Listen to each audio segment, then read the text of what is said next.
জানেন না বিমলবাবু, পাতালের মধ্যে কিন্তু শাকচুন্নি থাকে। আপনি থামুন তো, আসুন। আমায় ফেলে যাবেন, আমিও যাবো। বাবাই আমার এইভাবে লালবাতি জ্বালিয়েছে। বাবা গো, ও বাবা।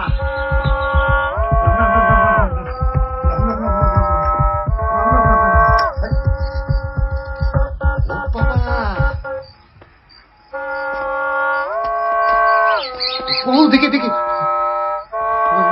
কোন সাবধানে।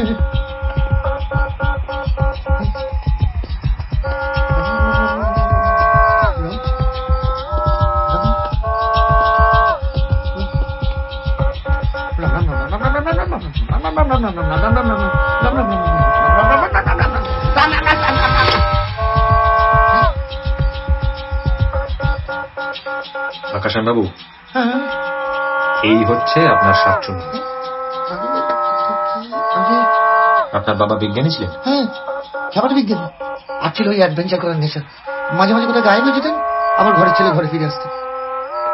বাবার এই খেপানো সামলাতেই না আমাদের এই পৈতৃক সম্পত্তি টপত্তি সব গেছে। তা আপনার বাবার এরকম একটা আন্ডারগ্রাউন্ড চেম্বার ছিল, সেখানে উনি কাজ করতেন, এই কথা আপনি একদিন জানতেন না? হ্যাঁ, না না, মানে আমার সঙ্গে আর মায়ের সঙ্গে বাবার সেরকম দেখা সাক্ষাৎ কথাবার্তা তো হতো না। বিশ্বাস করুন, ওনার কাজের কথা আমি জানি না।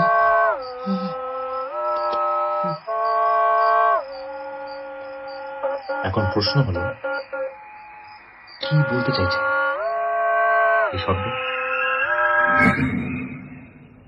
সেটাই তো ঠিক বুঝতে পারছি না রে। তবে একটা জিনিস পরিষ্কার,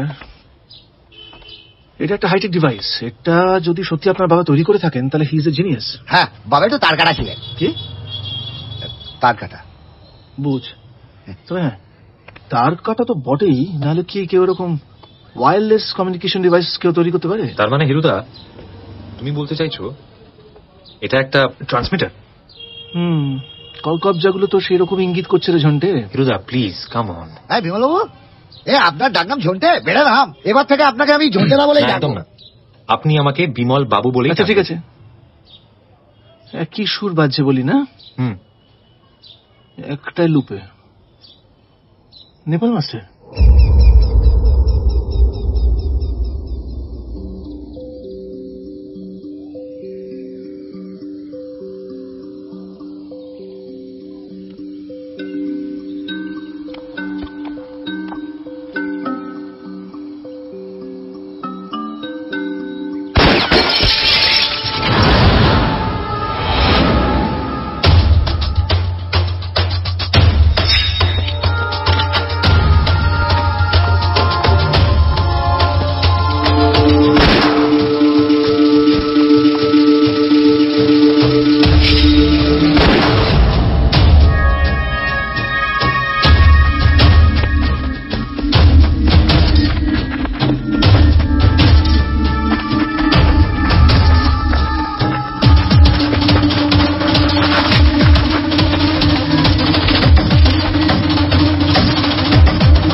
ঝড় ঝড় মুখর বাদর দিনে জানি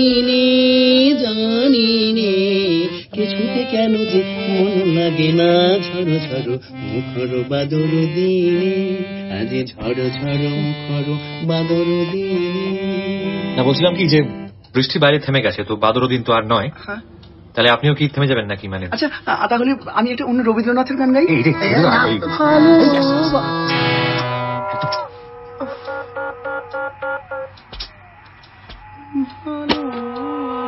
নাও Nepal master, this is serious. হ্যাঁ, এই যন্ত্র থেকে যে সুরটা বেরোচ্ছে এই স্বরলিপি তুমি করে দিতে পারবে?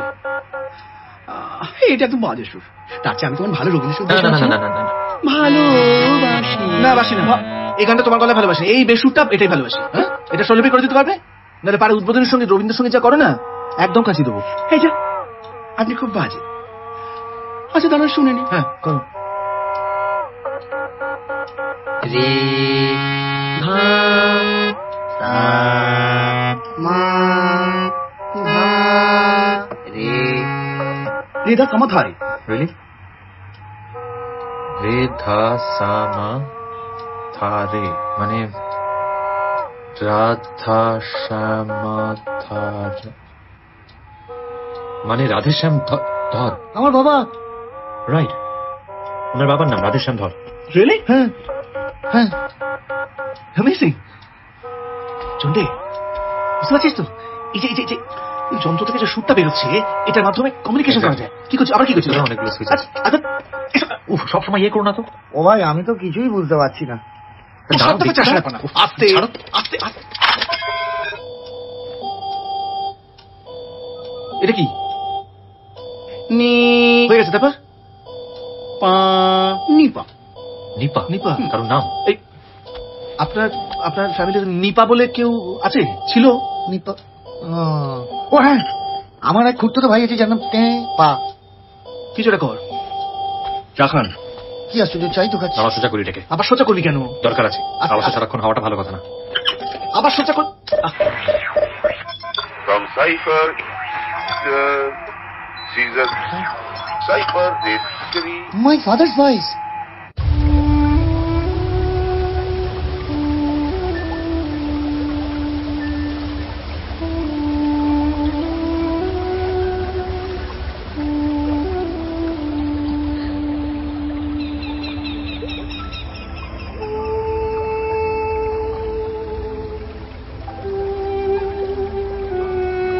আমার নাম রাধেশ্যাম ধর। বহু বছর আগে আমার নিরুদ্দেশ যাত্রায় আমি থাইল্যান্ড থেকে একটা বোটে করে সমুদ্রে ঘুরে ঘুরে বেড়াচ্ছিলাম। আমার সঙ্গী ছিল আলমারি নামে এক বোট চালক। হঠাৎ ঝড় বৃষ্টি শুরু হয়, আমার বোট সেই ঝড়ের মধ্যে পড়ে পথ হারায়। আমরা চলতে চলতে হঠাৎ সমুদ্রের মাঝে একটা অদ্ভুত দ্বীপ দেখতে পাই। আলমারি বলে জায়গাটা একেবারেই আনএক্সপ্লোরড, তাই সেখানে এমন একটা দ্বীপ দেখতে পেয়ে আমাদের খুবই আশ্চর্য লাগে। এই দ্বীপে আমরা একটা বহু প্রাচীন মন্দির দেখতে পাই, কিন্তু আমার কাছে যেটা সব থেকে আশ্চর্যের বিষয়, সেখানকার একটা পাথরের গায়ে আমি একটা লাল রঙের অদ্ভুত কেমিক্যাল লেগে থাকা অবস্থায় দেখি। আমি সেই পাথর সঙ্গে করে নিয়ে আসি। সেই লাল রঙের কেমিক্যাল টেস্ট করে আমি বুঝতে পারি যে সেটা ডাইলিউটেড রেড মার্কারির একটা স্পেশাল ফর্ম, যার ক্যারেক্টারিস্টিক্স একেবারে পেট্রোল বা ডিজেলের মতো। কিন্তু পেট্রোল বা ডিজেলের থেকে তার শক্তি প্রায় 100 গুণ বেশি। এই ঘটনাটা আমি আমার এক ছাত্র খালেদ হোসেনকে জানিয়েছিলাম এবং ওই জায়গাটার একটা ম্যাপও তৈরি করে দিয়েছিলাম। Khaled renewable form of energy নিয়ে আমার আন্ডারে রিসার্চ করছিল প্রেসিডেন্সি কলেজে। এতে রেড মার্কারি নিয়ে সারা পৃথিবীতে এমন সব গুজব ছড়িয়ে আছে যে খালেদ কথাটা বিশ্বাসই করে। আমি এই বিষয়টা নিয়ে অনেক সিনিয়র সায়েন্টিস্টের সঙ্গে আলোচনা করতেছি। এই যে রেড মার্কারির কথা উনি বললেন, সেটা হচ্ছে একটা মিথিক্যাল কেমিক্যাল কম্পাউন্ড, বুঝলেন? মানে এটা এমন একটা কম্পাউন্ড যার অস্তিত্ব বিজ্ঞানীরা আজ অব্দি মানতে চাননি। এটার কথা প্রথম শোনা যায় 80-র দশকে কমিউনিস্ট সোভিয়েত রাশিয়া, যেটার কারণে এটার নাম হয় রেড। গুড। রাশিয়ান পেপারে প্রাভদাতে 1993-তে এই নিয়ে আর্টিকেল বেরোয়, এবং সেই সময় এই জিনিসটার 1 কিলোগ্রামের দাম কত উঠেছিল জানেন বাকাশ্যাম বাবু? আগে কত? 18 লাখ ইউএসডি। সেই কারণেই সারা পৃথিবী জুড়ে এই রেড মার্কারির নামে প্রচুর জালি ব্যবসা শুরু হয়েছিল, কিন্তু আসল জিনিসটা এতদিন মেথি রয়ে গেছিল।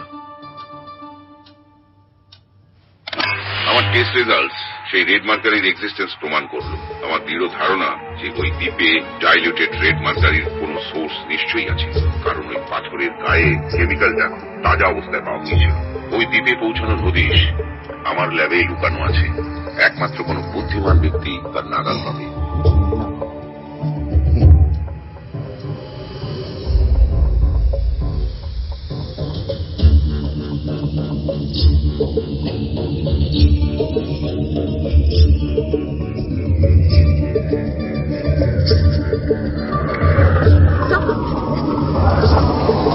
डॉक्टर मैडम आप यहाँ? वो सामने वाले एटीएम तक छोड़। हाँ जी बिल्कुल, आइए आइए। Thank you.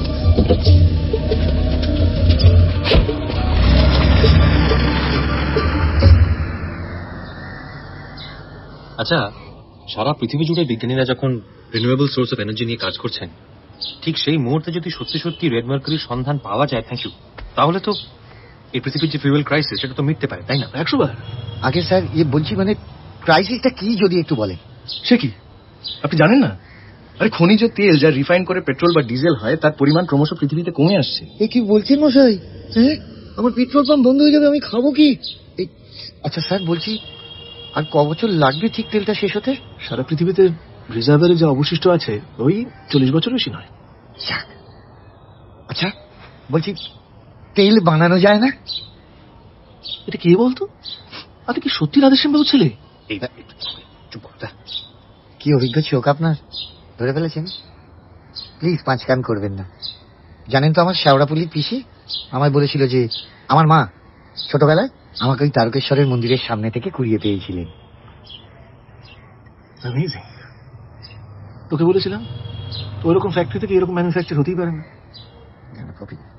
প্রকাশম বাবু, হাজার হাজার বছর আগে মারা যাওয়া প্রাণীদের ফসিল থেকে খনিজ তেল তৈরি হয়। তাই পৃথিবীতে তেলের পরিমাণ সীমিত এবং সেই কারণেই সারা পৃথিবী জুড়ে তেল নিয়ে এত যুদ্ধ, বুঝেছেন?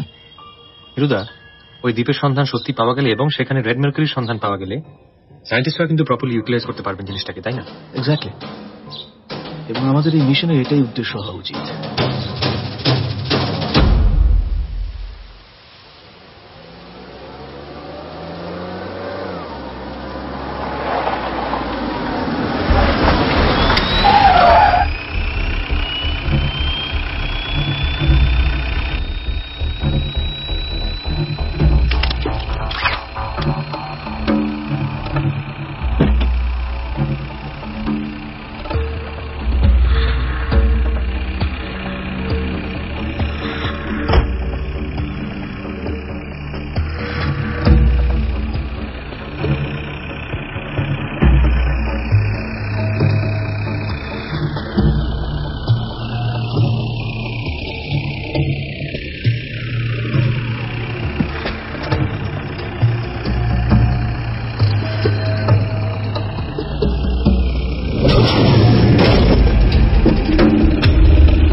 মালবাজার থেকে 5 কিলোমিটার দূরে রঘুনাথপুরের জঙ্গলে পাহাড়ি খাদে গাড়ি উল্টে মৃত্যু হয়েছে বিশিষ্ট বিজ্ঞানী খালেদ হোসেনের।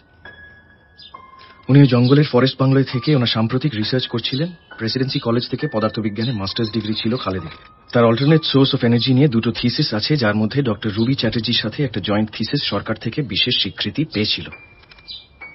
আচ্ছা বিমল, এই খালেদ হোসেনের কলেজের নাম আর রিসার্চের সাবজেক্ট দুটোই তো মিলে যাচ্ছে। তাহলে এই খালেদই যে রাধেশ্যামের ছাত্র ছিল সেটা বেশ জোর দিয়েই বলা যায়, তাই না? না, আমি কিন্তু একটা কথা বুঝতে পারছি না, তোরা এই খালেদ হোসেনকে নিয়ে পড়েছিস কেন? ওই জায়গাটার যে ম্যাপটা, লোকেশনের ওইটা ওই ল্যাপে লুকানো আছে, সেটাকে খুঁজে বার কর। রাইট কুমার, চল।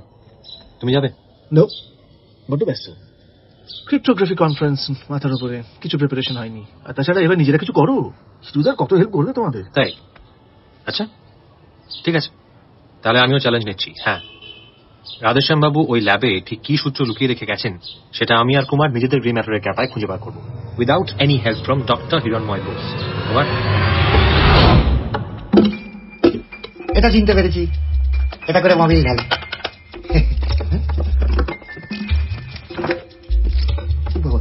আচ্ছা এটাতে নেই তো? না ঠিক আছে, ঠিক আছে। এটা নয় তো?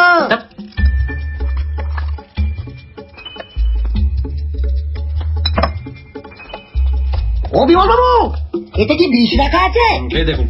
যাক বাকি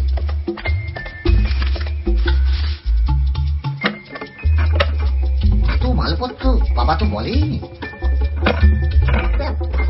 কি যন্ত্রপাতি, কি কেস বাবা বুঝতেই পারছি না।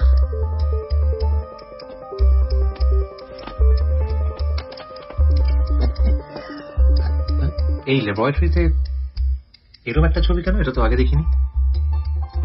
এনারা বাবার খুব প্রিয় অভিনেতা ছিলেন।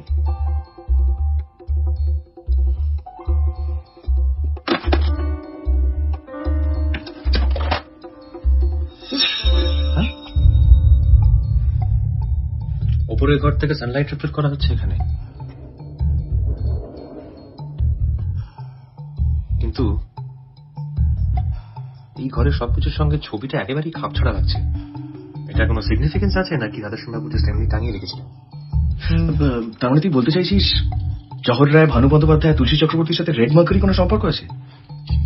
টু বি অনেস্ট আমি জানি না, কিন্তু এই কথাটা ঠিক যে এই ছবিটা এই ঘরে অত্যন্ত আউট অফ প্লেস। তাছাড়া এই ঘরে লাইট সোর্স থাকা সত্ত্বেও কেউ এভাবে ছবির পিছনে ঘুলঘুলি দিয়ে লেন্স লাগিয়ে লাইট রিফ্লেক্ট করতে কেন চাইবে?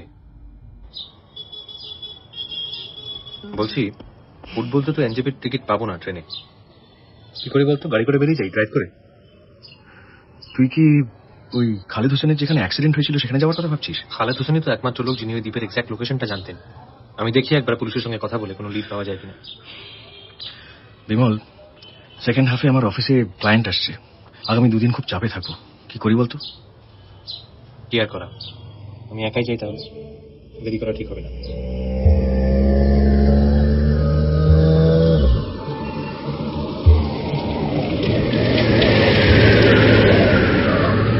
আর ওই ম্যাপটার ব্যাপারে কোনো উদ্দেশ্য পেলেন?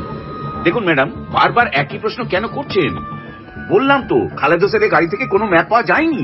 সেটা সম্ভব নয় অফিসার, খালেদের কাছে ওই ম্যাপটা থাকার কথা ছিল, আর ওর গাড়িটা কিভাবে খালেদের কাছে গেল ব্যাপারটা আমার খুব সাসপিশিয়াস লাগছে অফিসার। আপনারা কেন যাতে লাইটলি নিচ্ছেন বুঝতে পারছি না। খালেদের কোনো শত্রু আছে বলে আপনার মনে হয়? ভালো কাজ করলে এমনিতে শত্রু হয় অফিসার, ও আমার অনেক দিনের বন্ধু। ওর এইভাবে মৃত্যুটা আমি কোনোভাবে মেনে নিতে পারছি। দেখুন আমরা ইনভেস্টিগেশন করছি, কোন রকম ফাইন্ডিংস এলে জানাবো, ঠিক আছে? আপনি এক কাজ করুন, আপনার ফোন নাম্বারটা লিখে দিয়ে যান। আপনি দাঁড়িয়ে আছেন কেন? বসুন না। থ্যাঙ্কস। বাই দ্য ওয়ে, আপনার নামটা? রুবি চ্যাটার্জি। এই মুখার্জি, খালেদ হোসেনের ফাইলটা দাও তো। দেখছি স্যার, সব ম্যাপটা বলছে নাকি এখন।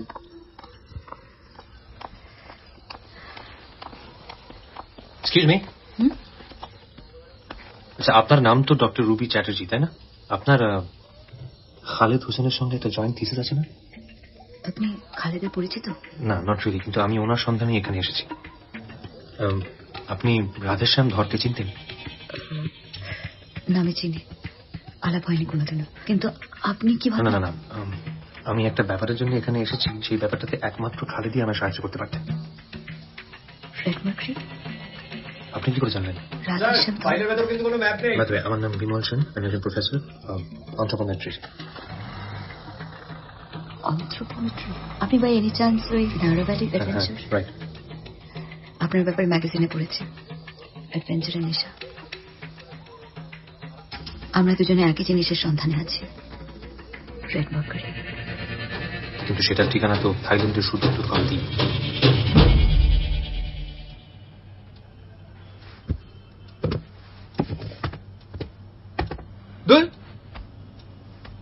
এতে কোনো সারা শব্দই নেই।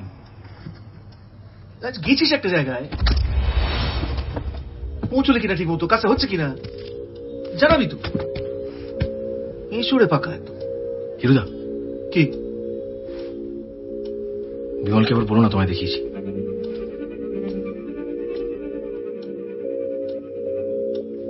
হুম